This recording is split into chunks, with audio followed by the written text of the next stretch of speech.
Hi everyone, how are you? Hopefully you're doing well. I miss everyone. So today we're going to be talking about chapter 15 of To Kill a Mockingbird. I'm going to be giving you a preview of this chapter. So last week I had you guys write two journals.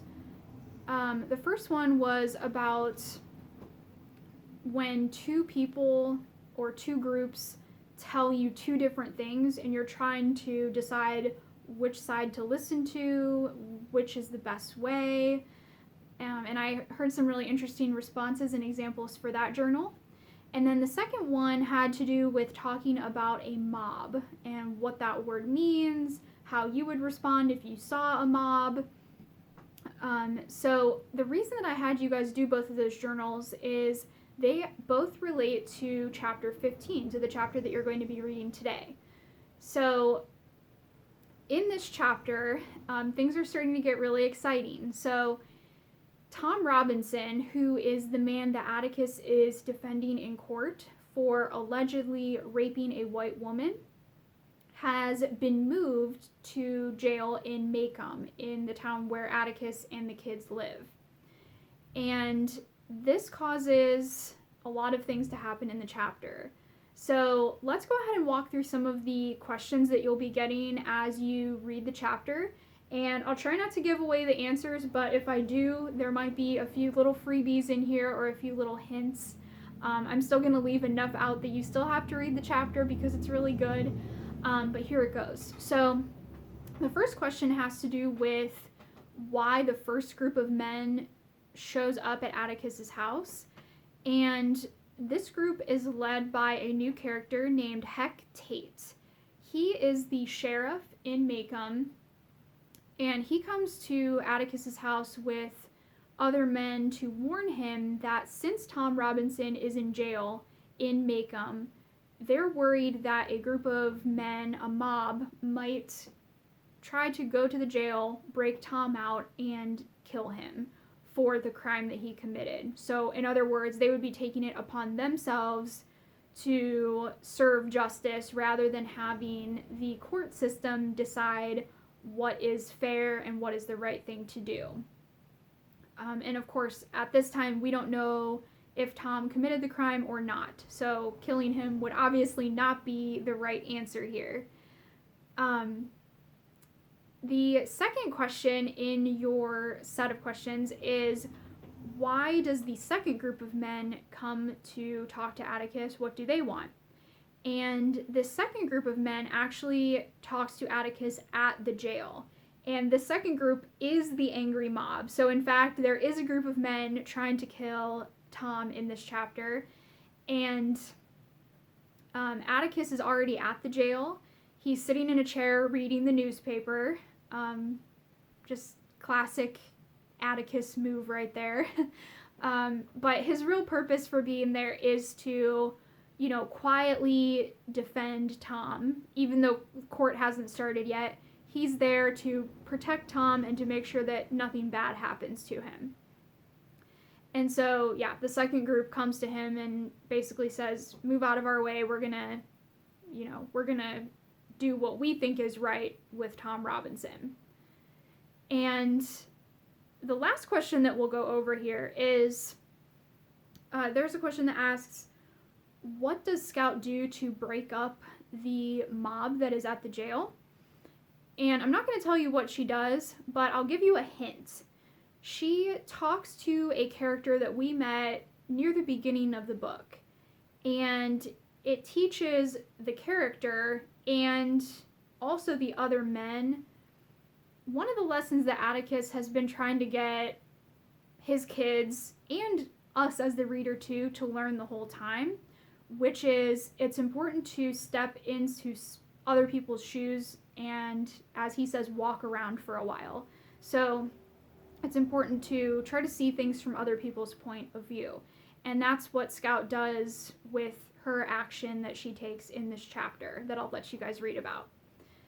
Now, the last thing that we'll talk about for this video is the assignment that you're going to be doing in addition to the chapter 15 questions. So I have a journal that you're going to be doing where you're going to be comparing Tom Robinson to a historic figure that we're going to be learning about today. And that character's name is Hayward Patterson. And he is actually like a real life, historical person, unlike Tom, who's fictional in the book.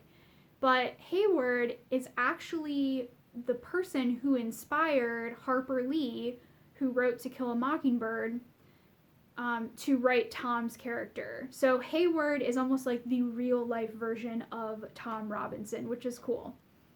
So Hayward Patterson is one of the people in a group called the Scottsboro Boys, which I'll talk about a little bit. And I also included a video that does a way better job than me of talking about this. And I posted it under today's assignment in Classroom. So you can also watch that. I also typed a little bit about it in your assignments if you want to read about it too. But I figured I'd talk about it a little bit here in case you aren't able to do those things.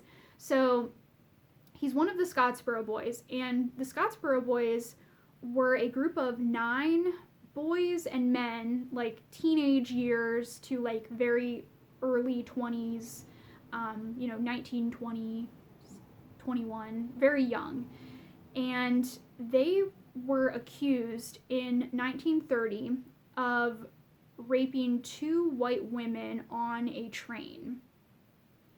And of course, at the time, this wasn't just any crime.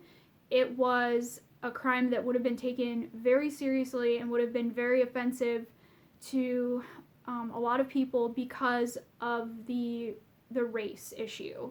So the fact that the Scottsboro Boys were black and the women were white would have been a really big deal, aside from, the fact that it's a rape case.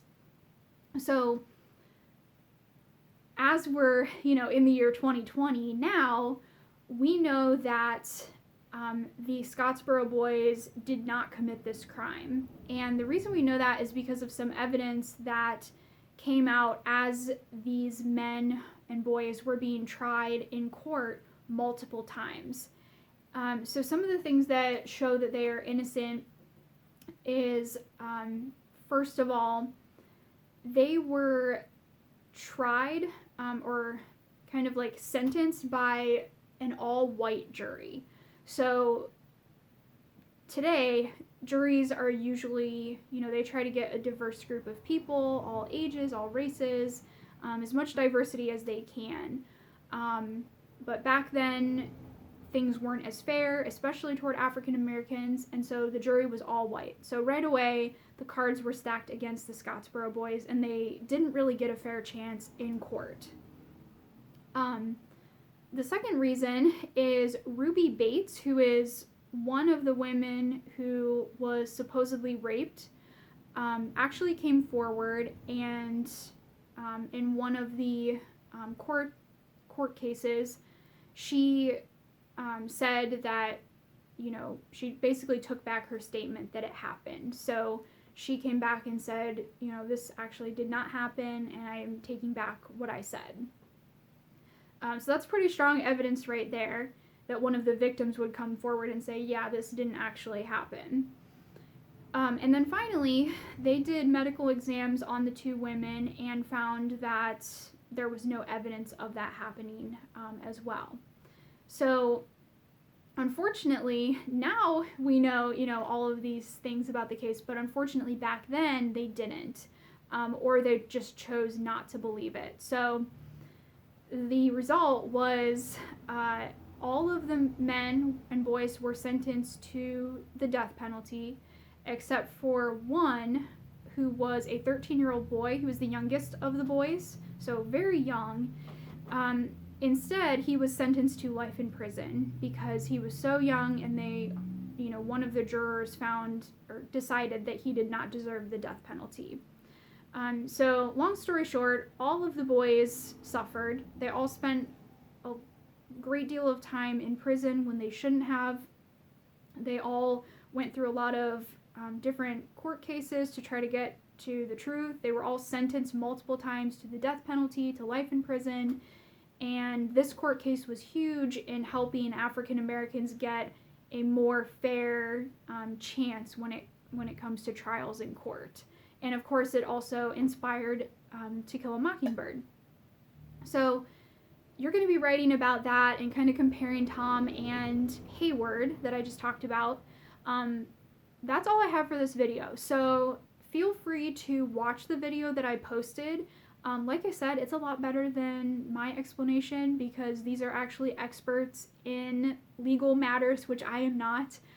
So I would recommend that you watch that video, and I'm excited to read what you guys think about Hayward and Tom, comparing them.